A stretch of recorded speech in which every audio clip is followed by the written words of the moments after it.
Hey guys, it's Gigi. Welcome back to my channel. So today marks the first day of Transgender Awareness Week. I thought I would do something a little bit different and invite you guys over to my house. We are gonna be talking about LGBTQ issues and having some fun while doing it. I touch on my journey a little bit in my documentary coming out early next year. But as for right now, let's go upstairs. There's a little surprise waiting for you. I invited a bunch of people from the LGBTQ community here today for brunch at my house. We are going to be popping some champagne because every great day needs to start with champagne. Holla. Holla. Woo! So I thought it would be nice to tell them all your names, what you do, and your preferred pronouns. Hi everyone, my name is Sarah McBride. I'm the National Press Secretary at the Human Rights Campaign, and my pronouns are she, her, and hers. My name is Kingsley. I'm a 25-year-old gay man from the Midwest, and I make YouTube videos, and my preferred pronoun is he, him, his. I'm EJ, hello. I'm a E-television personality. You can call me whatever you want. I can be him, I can be she, I can be whatever. My name is Andreja, and I'm a fashion model. Basically, I'm the European version of Gigi. Okay, I'm down. So let me pull out my trusty tablet here, and there's some randomized questions that we're gonna pass around the circle, and let's have some fun. So, what's your drink of choice? I got mine right here, a mule. I'm a margarita bitch. I love tequila. That gets me wasted. Gets where I need to go when I need to get there. One drink, I'm like, I can't drink gin. I can't drink gin Gin either. tastes like Christmas tree to me, and I can't do it. Yeah, I can't do gin. I feel you, Right? I feel Thank you. When did you first realize you were gay, transgender, or didn't follow gender norms? I've known for a very long time, I mean, since I was a kid, that I was different from other kids, and I would do all of the classic things that trans people do when they're young, like put on your mom's clothes or like steal her makeup. My path was very similar. I think that I did the same thing. I was always playing in my mom's closet. And then when I went away to school in New York is when I really started to play with fashion and kind of gender bending and all of that because there was no supervision and I could just, run around and wear what I wanted and continue to just come more and more into fruition and more clear that, I was just gonna be doing me. Yeah, and you're more fabulous than ever, can I say? You look bomb, but you already know that. Yeah. I don't know when my realization was, because I feel like I grew up like a little freak. But then when I think I was 16 or 17, and I was working at Fridays, and this guy came in from Detroit, and he gave me his number at the end. He was like, "You're cute, you should come to my hotel room." I didn't, obviously, because I would have gone. I didn't know. I wanted to so bad. That was like the first guy where I was like, oh my God, I'm attracted to him. For me, the sort of defining moment in my life is finding love with my husband, who is a transgender man.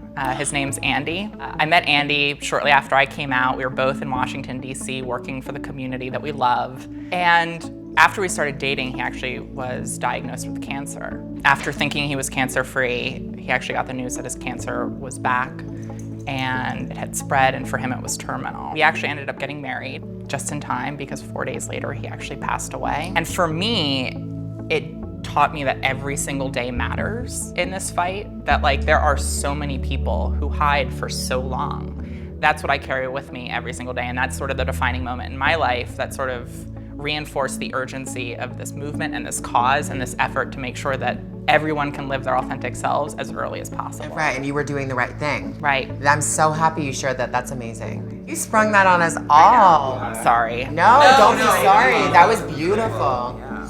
Tell us about your first kiss or the first time you had sex. I don't remember my first kiss. Is that bad? I mean, I'm sure I was kissing on the playground. Andrea, I want to know about yours.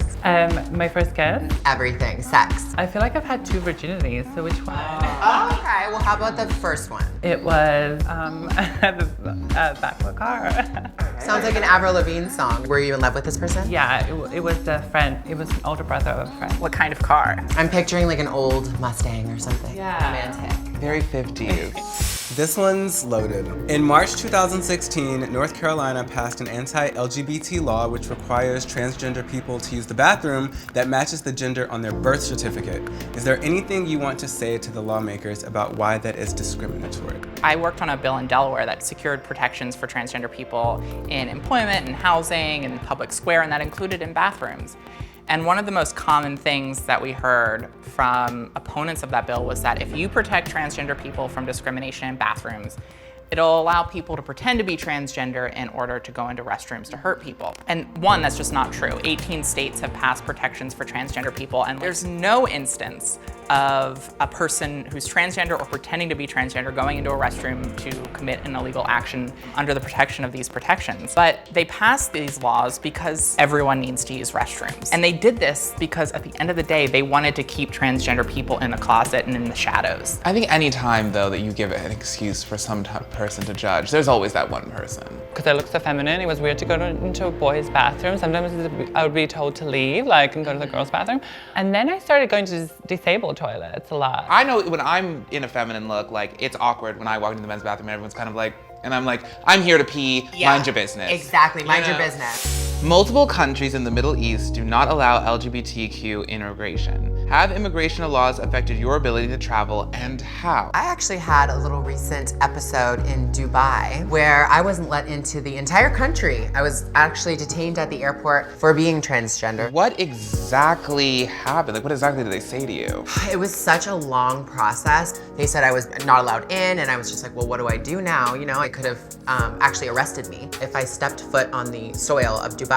It was awful, and it was such a harsh reality check for me. You know, despite how much progress we're having in the United States, there are still so many countries around the world where being gay is still illegal, where LGBTQ people face persecution and prosecution for being themselves. And only when we fully address all of those isms and all of those phobias will we have a society where every person is treated equally. Well said. So in wrapping this whole thing up, I would like to personally ask each and every one of you what your hope is for the LGBTQ community for the next 5 years. And I'll start. I would love for the LGBTQ community to keep growing, moving onward, and moving towards full equality. How about you, EJ?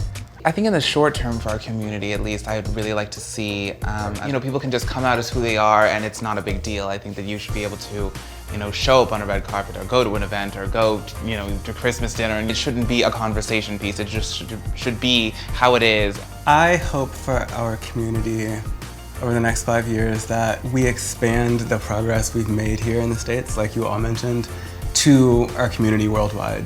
Andrea? I would say in 5 years' time, I hope that the killings of trans women of color in America end. I also hope that there's a greater level of acceptance. At the end of the day, we're all human beings. We all want the same things. We have a right to that as much as anyone else. And I do believe that people can overcome their prejudices, and the general population can grow and become more accepting. Hear, hear.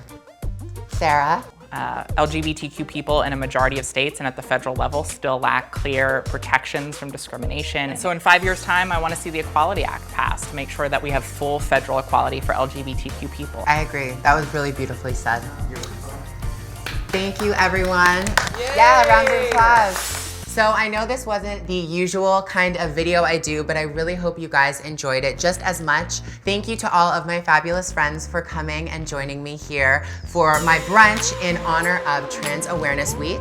All of their links will be down in the description box. I can't wait to see what you guys say down in the comment section, and until we see you guys next time, stay gorgeous.